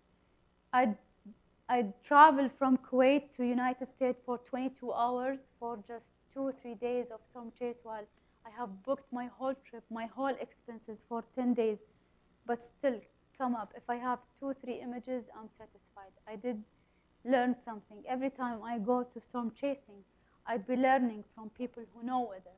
I'd be communicating with all these people to know more of weather and try to get this information, get it and read the maps in GCC. Word of advice, guys. You have people coming and said, I did this for fun. I did this because I want to be the person who take images of lightning. I want to be this. I want to. You don't risk your life. Your life is valuable, so do not risk it to chase something you don't know. You don't risk other lives, because your life is valuable. Other people's lives is valuable to their family. So if you want to chase storms, you have to be extra careful. Know whether it is okay to ask questions. It is okay to learn more. You might skip this year, skip next year, skip the year after that. But until you reach to the level where you are have confidence to do this with someone who is expert, do it. If you are confident to do it by your own, also do it, but you still have to be careful. You have questions and answers.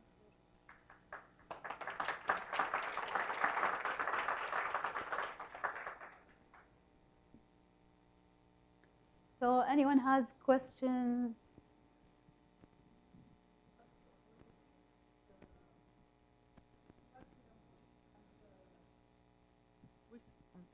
Which seasons attract you the most to go shoot, and how do you choose the places that you also choose for shooting and chasing the storms? Because we cannot find them anywhere. Yeah. And it's really kind of rare topic that photographers choose in general.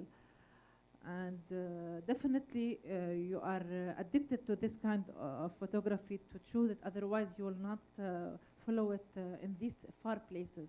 Yeah, the best storm season to chase in the United States is from April to June. That's for Texas, Kansas, Oklahoma. That's they call the plains. So you have the Great Plains, Northern Plains. You have Great Northern Plains that goes all the way to the Dakotas, South Dakotas.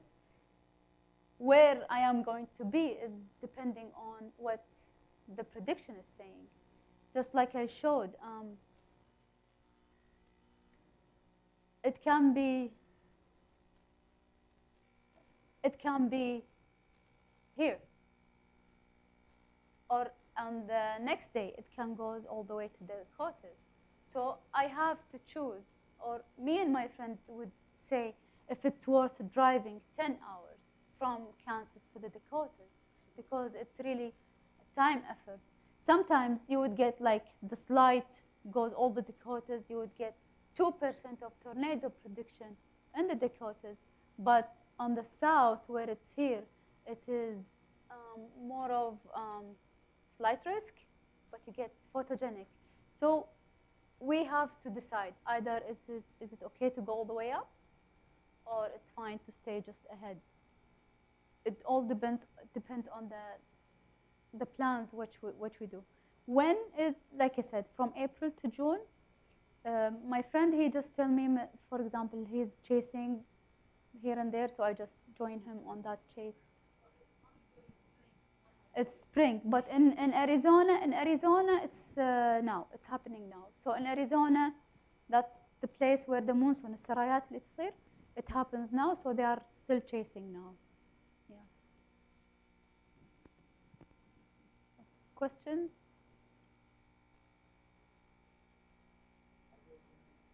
Okay. He has a question.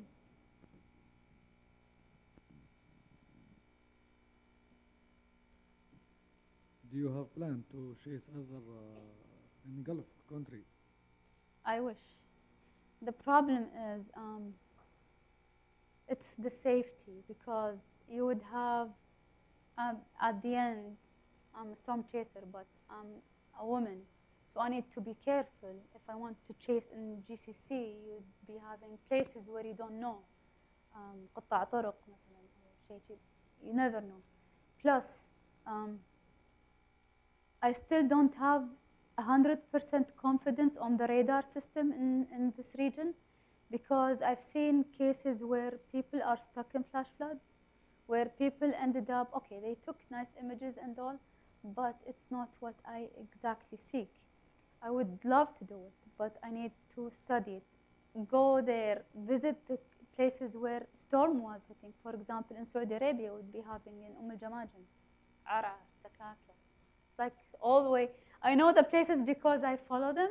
So every time someone asks me, where is the best place to chase storm in the Middle East? I'd give them a weird name in Saudi Arabia. They said, I have my friend, she said, I'm Saudi, I don't know this area. I said, because dust happened there, so I know this area.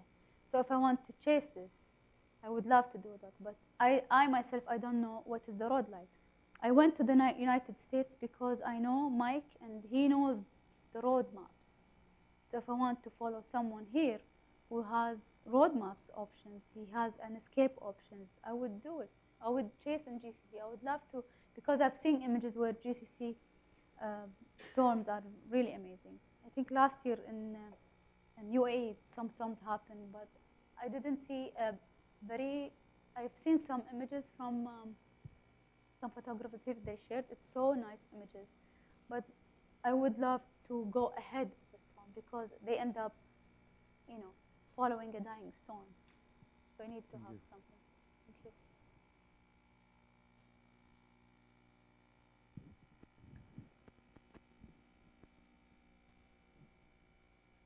Thank you for a very interesting topic. What do you all do with all this information that you all gather? Because you said you all don't really sell this information, you don't put it out there for public. So do you actually discuss this with the meteorologists and, No, help them actually, to discover more, or how is it? no, What- actually, some information. See, to me, this is what I said in the beginning. I'm not a meteorologist person, but I get to have conversation with them because I want to know weather. This information, I put it on the field when I want to chase. Some people would ask me, my friends ask me, is it going to be dusty today? I said, yes, no, but I do not go to that level where I tell them on a high level, high base, low base cloud, type of clouds. Some people ask me random questions. These information, I love to take it of documenting storms, especially here or in the United States. I know in the United States they have so many people who document it, but to me I want to have this on some point because I love, before I chase storms, I'm a landscape photographer, so clouds was always fascinating for me. I need to know clouds. I need to know how it happens. Sometimes you ask yourself, why does the cloud have red color? So you have to seek through weather and terminology of the weather. This information I try to give some bits and pieces of advices, but sometimes you would have people ask you so many questions, like more information they want. I don't want to say I know everything, but in fact I just know bits and pieces and always follow my guts. Do any of these storms follow any kind of patterns, or is it different every time? The pattern is when do they happen, but like I said, 2018, all storm chasers in the United States were like complaining this is not the season for storm chasing because they suddenly saw a shift in the pattern because you have climate change. This is the most important thing that affects all this environment is the climate change. You have a death ridge, they call it. They don't see anything goes from the Rockies, they don't see anything. So they said it's a death ridge. I know most of the well-known storm chasers, not photographers, just storm chasers who document this. They didn't even go out to chase because it didn't worth it. They read the maps. Like I said, they have maps for 72 hours, 10 days, 15 days. They didn't see anything very promising because they want to know weather more. They want to study it more. Thank you. Okay. No questions? Okay, thank you very much. It was very interesting, and I hope everybody here enjoyed. Thank you. Stay tuned for the next lecture. It will be on the 30th. We will announce it next week. And please let us take a group photo, and then don't forget to take your certificate outside. Come a Thank little you, bit guys. closer.